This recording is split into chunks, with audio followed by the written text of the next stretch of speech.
नमस्कार, जय हिंद, जय श्री राम दोस्तों। शिवम चौधरी ऑफिशियल में आप सबका स्वागत है। आगे बढ़ने से पहले आप सबसे रिक्वेस्ट है, वीडियो को लाइक कीजिए, चैनल को सब्सक्राइब कीजिए और शेयर करना मत भूलिएगा। जिस दिन से डोनाल्ड ट्रंप दूसरी बार राष्ट्रपति बनकर आए हैं, ऐसा लग रहा है कि उन्होंने पूरी अंतरराष्ट्रीय जियोपॉलिटिक्स को शीशासन कराने का मन बना लिया। इस व्यक्ति ने आते ही सबसे पहले क्या कहा कि जो कनाडा है उसे अमेरिका का 51st स्टेट बनाएंगे। यहां तक कि ट्रूडो को तो गवर्नर ट्रूडो कहना शुरू कर दिया। उसके बाद कहा कि ग्रीनलैंड को अमेरिका का हिस्सा बनाएंगे। उसके बाद पनामा पर इनकी नजर थी। जब ये थिएट्रिक्स काम नहीं आए, उन्हें लगा कि ये सब कुछ जो वो बोल रहे हैं उससे कोई बहुत फर्क नहीं पड़ रहा है कहीं पर भी, तो उन्होंने एक नया शिकूफा छोड़ा कि अंतरराष्ट्रीय स्तर पर मैंने इतने युद्ध रुकवा दिए हैं। उन्होंने कहा एक हफ्ते में, भैया एक हफ्ता लगेगा, यूक्रेन और रशिया का युद्ध हम रुकवा देंगे। आज तक कुछ हो नहीं पाया। फिर कहा कि भैया हमने भारत पाकिस्तान का युद्ध रुकवा दिया, वहां पर झूठे निकले। अब तो खुद कह रहे हैं कि मैंने पाकिस्तान को कहा था कि ट्रेड बंद कर दूंगा, भारत का जिक्र उन्होंने नहीं किया। फिर उन्होंने कहा कि ईरान के अंदर जो न्यूक्लियर एनरिचमेंट की जो फैसिलिटीज हैं उनके ऊपर हमने स्ट्राइक की। बाद में खबर आई कि वो भी इनकम्प्लीट स्ट्राइक थी। तो जहां जहां डोनाल्ड ट्रंप ने प्रयास किया कि वो कुछ ना कुछ इंफ्लुएंस एक्सरसाइज कर पाए, वो नहीं कर पाए। उसके बाद उनके पास एकमात्र और आखिरी हथियार था, क्योंकि डॉलर एक रिजर्व करेंसी है और एक बहुत बड़ा ट्रेडिंग पार्टनर है और दुनिया की सबसे बड़ी अर्थव्यवस्था है अमेरिका, और कंप्लीट इंपोर्ट ड्रिवन इकोनॉमी है। तो उन्हें लगा कि इस लेवरेज को मैं इस्तेमाल करूंगा और टैरिफ टैरिफ टैरिफ, आखिरी हथियार सिर्फ टैरिफ, उसका इस्तेमाल किया। जो छोटे छोटे देश थे जो अमेरिका के सामने नहीं टिक सकते थे, उन्होंने तो घुटने टेक दिए। और उसके बाद अमेरिका को यह लगा कि भैया ये तो बहुत अच्छी चीज है, इसे तो अब पूरी दुनिया में इस्तेमाल किया जाएगा। अब जो या तो इमर्जिंग सुपर पावर हैं या एग्जिस्टिंग सुपर पावर हैं, उनके खिलाफ भी इस्तेमाल किया जाएगा। रूस के ऊपर किया, कोई फर्क नहीं पड़ा, कुछ फर्क नहीं पड़ा। जहां था वहीं है, पूरे नाटो के खिलाफ अकेला रूस खड़ा है और बेहतर स्थिति में है, अपनी टर्म्स एंड कंडीशंस के ऊपर नेगोशिएशंस कर रहा है। उसके बाद चाइना के ऊपर इन्होंने प्रयास किया। चाइना ने रेसिप्रोकल टैरिफ लाद दिए, इंपॉर्टेंट चीजों की सप्लाई रोक दी। तो फिर इन्हें समझ आ गया भैया अभी थोड़ा सा यहां पर भी कदम पीछे खींचने हैं। उसके बाद इन्हें लगा यार भारत को तो हम कर ही लेंगे, ये तो 60-70s वाला भारत है। अमेरिका की सबसे बड़ी दिक्कत यह है कि अमेरिकन एडमिनिस्ट्रेशन में सही से भारत को समझने वाले, चाइना हॉक तो बहुत होंगे, रशियन हॉक बहुत होंगे, लेकिन भारत को अभी भी बेहतर तरीके से समझने वाले वो सलाहकार नहीं है उनके पास। और आज भी वही 50 साल 60 साल पुराने वाला भारत वो एक्सेस करके चल रहे हैं, या कम से कम 2000 वाला भारत वो मानकर चल रहे हैं। और यहां फर्क आया जब उन्होंने कहा कि भैया बेस टैरिफ तो सबके ऊपर है, उसके ऊपर 50% हम टैरिफ भारत के ऊपर लगाने वाले हैं। भारत ने पलक भी नहीं झपकी, कोई रिस्पॉन्स नहीं, नॉट अ सिंगल रिस्पॉन्स। छोटे मोटे कोई लोग बोल रहे हैं, पत्रकार बोल रहे हैं, पब्लिक बोल रही है, वो अलग चीज है, लेकिन ऑफिशियल कैपेसिटी में किसी भी बड़े व्यक्ति ने खुलकर कुछ कहा हो ऐसा कुछ भी नहीं हुआ। और अमेरिका को लगा कि नहीं, कुछ ना कुछ हो जाएगा। अब अमेरिका के अंदर बौखलाहट इस हद तक है, और उस बौखलाहट का एक बड़ा कारण है कि जिस तरीके से छोटे बड़े देश भारत के साथ आकर ना ही सिर्फ खड़े हो रहे हैं, बल्कि अपने सपोर्ट को दर्शा रहे हैं, बता रहे हैं अमेरिका के खिलाफ। आज बात होगी उन देशों के बारे में कि जो लोग, जो देश, उसमें से एक बहुत सारे देश ऐसे हैं जो अमेरिकन कैंप का हिस्सा है, वो भारत के साथ आकर खड़े हो रहे हैं, ट्रंप को बुली बता रहे हैं। जो ट्रंप की नीतियां हैं, अमेरिका की नीतियां हैं, उनको, उनका विरोध कर रहे हैं। सबसे पहली शुरुआत ऑस्ट्रेलिया से। ऑस्ट्रेलिया की जो फॉरेन मिनिस्टर हैं पेनी वोंग, उनका बयान आया है। उन्होंने साफ कहा कि जो भारत के साथ अमेरिका कर रहा है वो सही नहीं है। जो ये टैरिफ कार्ड ट्रंप साहब लेकर खड़े हैं ना, कि मतलब कोई भी पत्ता फेंके उसके ऊपर टैरिफ का ही पत्ता फेंकेंगे हम साहब, उससे काम नहीं चलेगा। ये संबंधों को खराब करेगा, ये जो बिजनेस एनवायरनमेंट है ना उसको खराब करेगा। और पेनी वोंग ने साफ कहा कि जो क्वाड है बहुत जरूरी है, निश्चित तौर पर जरूरी है। और अमेरिका की जो नीति है, जिस तरीके से डोनाल्ड ट्रंप आगे बढ़ रहे हैं, क्वाड का भविष्य फिर एग्जिस्ट नहीं करेगा। देखिए क्वाड शुरू किसने किया? 4 देशों का संगठन था ना, उसमें वो जो शिंजो आबे थे जापान के, उन्होंने वो शुरू किया था। ऑस्ट्रेलिया है, जापान है, मतलब ये सब, भारत है, अमेरिका है, ये सब एक मिलकर जो पैसिफिक रीजन है उसमें किस तरीके से चाइना को कंटेन किया जाए, पूरा का पूरा प्रयास था। लेकिन ट्रंप ने आकर जिस तरह का अविश्वास का भाव पैदा किया भारत के संबंध में, जो पूरी की पूरी एक्सरसाइज थी कि किस तरीके से चाइना को कंटेन किया जाए, और भारत इंडो पैसिफिक में, देखिए इसे इंडो पैसिफिक नाम दिया गया, यानी भारत की इंपॉर्टेंस को समझ रहा था अमेरिका ट्रंप के आने से पहले। इस पूरे रीजन को इंडो पैसिफिक कहा गया, नाम चेंज किया गया कि ठीक है, और भारत एक इंपॉर्टेंट प्लेयर है। लेकिन आप देखिए चीजें कहां से कहां जा रही है, क्योंकि ऑस्ट्रेलिया भी अमेरिका का जला हुआ है। कैसे, वो आगे बताऊंगा आपको। तो ऑस्ट्रेलिया ने साफ साफ कह दिया है कि हम भारत के साथ खड़े हैं। जो ये टैरिफ का झगड़ा चल रहा है, डोनाल्ड ट्रंप जिस हर कार्ड को टैरिफ कार्ड जिस तरीके से इस्तेमाल कर रहे हैं, वो सही नहीं है। और बहुत सधे शब्दों में, डिप्लोमेटिक लैंग्वेज में, जो छोटा सा सेंटेंस भी होता है ना, उसे बहुत बड़ा माना जाता है। अब वो गली नुक्कड़ पे खड़े हुए नेता तो है नहीं कि गाली गलौज करेंगे या कुछ ऐसे शब्दों का इस्तेमाल करेंगे जो आम पब्लिक में लोग करते हैं, वो नहीं होता। लेकिन आम भाषा भी वहां पे बहुत स्ट्रिक्ट भाषा मानी जाती है। उसके बाद जो दूसरा देश सामने निकल कर आया है वो जापान। जापान ने साफ कहा कि भारत हमारा एक क्रेडिबल पार्टनर है, उसके साथ जिस तरीके से व्यवहार हो रहा है उसको हम उससे सहमत नहीं है। हमारे और भारत के जो संबंध है वो इतने प्रगाढ़ हैं, हम उनके साथ हर मुसीबत में खड़े। और अगले 10 साल में जापान भारत के अंदर $70 बिलियन इन्वेस्ट करने वाला है। अब ध्यान रखिएगा, एससीओ की मीटिंग की सब बात कर रहे हैं कि एससीओ में जाएंगे प्रधानमंत्री, वहां शी जिनपिंग उन्हें रिसीव करेंगे एयरपोर्ट के ऊपर, सब कुछ है, सब बात चल रही है। अभी शी जिनपिंग ने एक सीक्रेट लेटर भी लिखा है द्रौपदी मुर्मू जी को, उसके ऊपर अगला वीडियो बनाऊंगा। लेकिन उससे भी महत्वपूर्ण या उतनी ही महत्वपूर्ण एक और यात्रा है इसी दौरान, प्रधानमंत्री की जापान यात्रा है। उसके ऊपर कोई बहुत लोग बात नहीं करे, क्योंकि एससीओ एक बहुत बड़ा संगठन है, बहुत सारे देश आ रहे हैं, बहुत कुछ हो रहा है, बहुत वाइब्रेंट है। लेकिन जापान के साथ जो भारत के संबंध है उसको आप नकार नहीं सकते, वन ऑफ द बेस्ट है। शिंजो आबे और प्रधानमंत्री नरेंद्र मोदी की पर्सनल इक्वेशन थी, वहां से चीजें शुरू हुई थी। अभी ध्यान होगा, अभी 1-2 दिन पहले मारुति सुजुकी के जो एक्सपोर्ट वाला प्लांट है उसमें प्रधानमंत्री नरेंद्र मोदी पहुंचे थे। तो स्ट्रेटेजिक तौर पर, मिलिट्री तौर पर, इकोनॉमिक तौर पर, सोशल, कल्चरल, हर तरीके से भारत और जापान के संबंध आगे बढ़ रहे हैं। और जापान साफ भारत के साथ खड़ा है कि ट्रंप की बुलिंग के सामने हम आपके साथ हैं साहब। और ध्यान दीजिएगा, ये दोनों अमेरिकन कैंप के माने जाते हैं, वेस्टर्न कैंप के माने जाते हैं। एक तो 5 आई का हिस्सा है ऑस्ट्रेलिया, वो भारत के साथ खड़ा है, क्योंकि उसे पता है, ऑस्ट्रेलिया को पता है कि भारत ही ऐसा देश है जो इस रीजन में सपोर्ट कर सकता है। कारण, जिस तरह का इन्फिल्ट्रेशन चाइना का ऑस्ट्रेलियन सोसाइटी के अंदर है, यहां तक कि ऑस्ट्रेलियन पार्लियामेंटेरियंस बहुत ऐसे हैं जो कहा जाता है कि चाइनीज पे रोल पर काम करते हैं। उसकी माइनिंग इंडस्ट्री, एक्सपोर्ट्स, बहुत चीजों पर चाइना एक बहुत सिग्निफिकेंट रोल प्ले करता है। तो उसे एक ऑप्शन चाहिए, वो भारत के रूप में तलाश रहा है। और अमेरिका के बरक्स, क्योंकि अमेरिका मौके पे सपोर्ट नहीं करता, तो ऑस्ट्रेलिया हो, जापान हो, दोनों भारत के कैंप में खड़े दिखाई दे रहे हैं। उसके बाद तीसरा जर्मनी।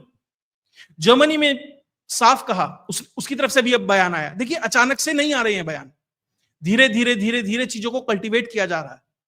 जो एमईए है, बात कर रही है अलग अलग देशों से, उनसे एक तरीके से चीजों को बेहतर किया जा रहा है। और जब उन्हें लगता है कि भारत हमें कुछ दे रहा है, हमारे साथ खड़ा दिखाई दे रहा है, तो वो भी उसी तरीके से रेसिप्रोकेट कर रहे हैं।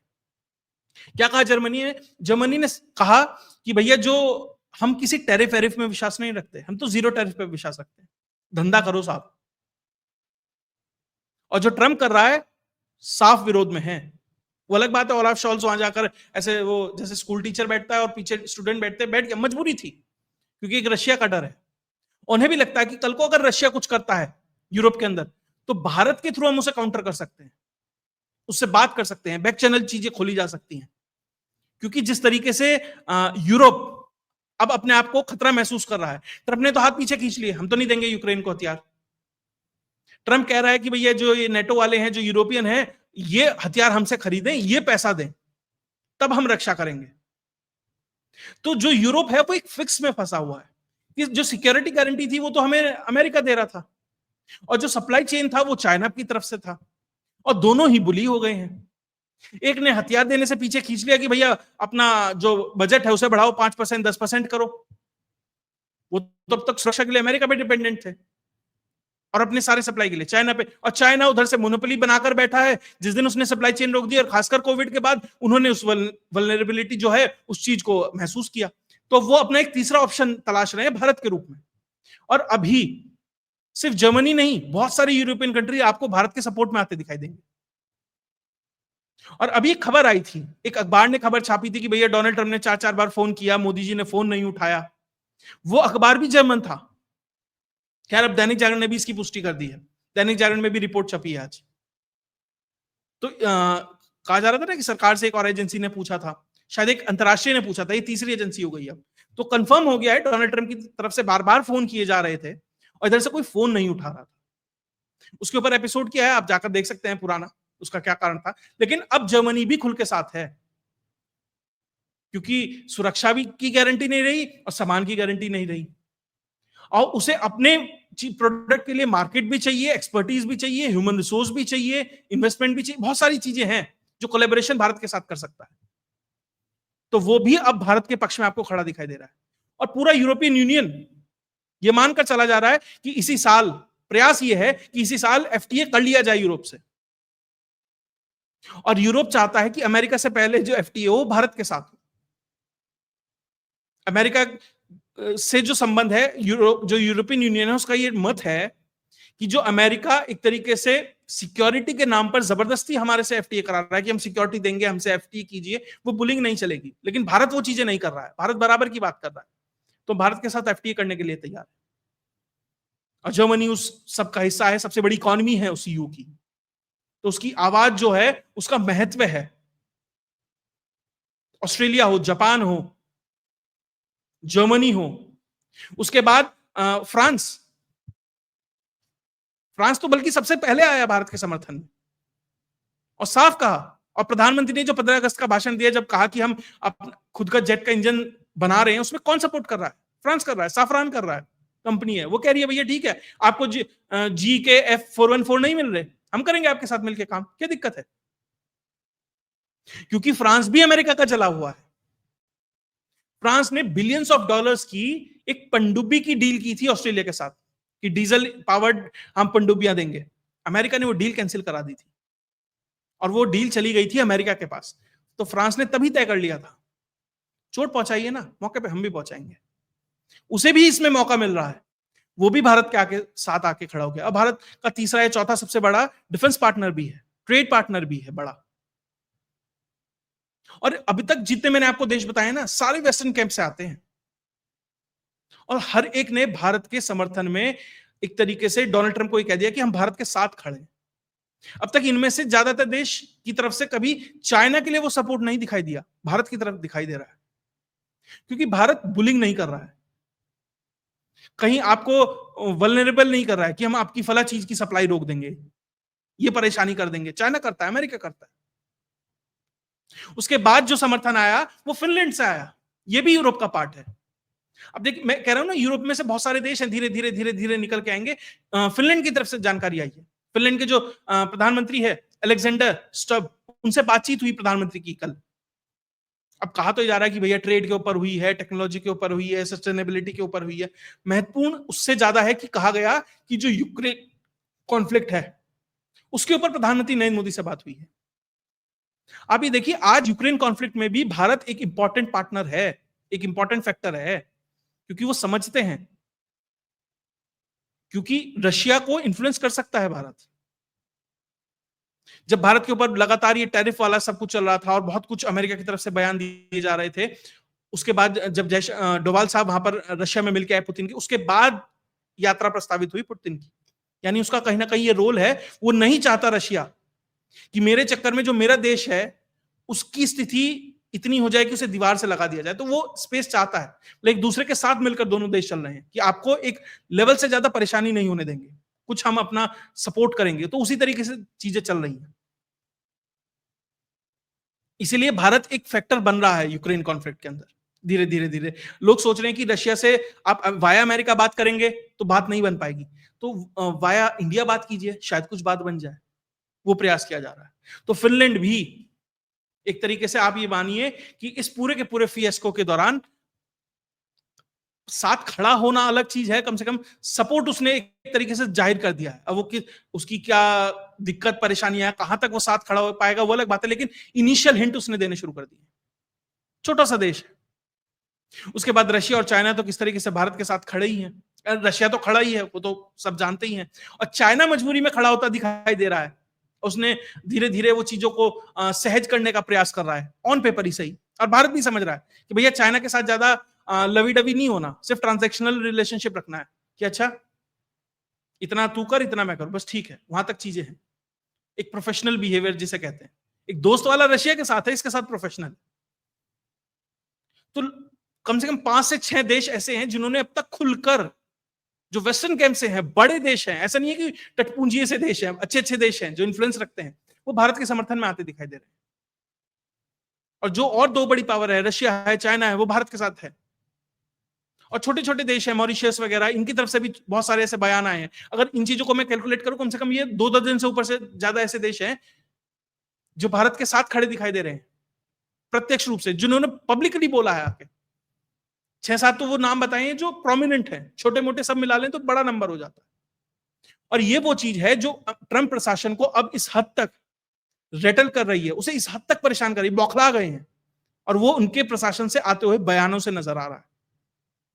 जो उसका ट्रेजरी सेक्रेटरी है स्कॉट बेसेट, क्या बोल रहा है, फॉक्स न्यूज को इंटरव्यू दे रहा था और उससे पूछा गया तो कहने लगा नहीं नहीं, जब ये कहा गया कि जयशंकर साहब तो ये कह रहे कि भैया अगर तेल खरीद तुम्हें दिक्कत है मत खरीदिए, कहीं और से खरीद लीजिए, भारत को नुकसान होगा तो वो नहीं खरीदेगा। भैया मैंने तेल बहुत सारा खरीद लिया, वो बिक नहीं रहा है, तो निश्चित तौर पर भारत रशिया से खरीदना बंद कर देगा।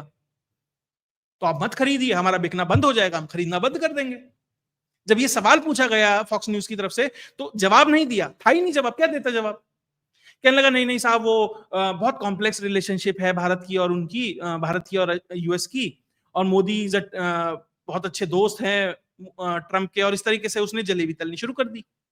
उसके बाद जो एक तरीके से क्रक्स निकला उसकी बात का, उसका 2 कारण थे। उसने कहा सबसे पहली चीज, हम ये मानकर चल रहे थे कि ट्रेड डील होने वाली है, लेकिन ऐसा लग रहा है कि जो पीयूष गोयल जी हैं या भारत है, उसने गलत साइड रब कर दिया अमेरिका। 5 दौर की बातचीत ऑलरेडी हो चुकी है।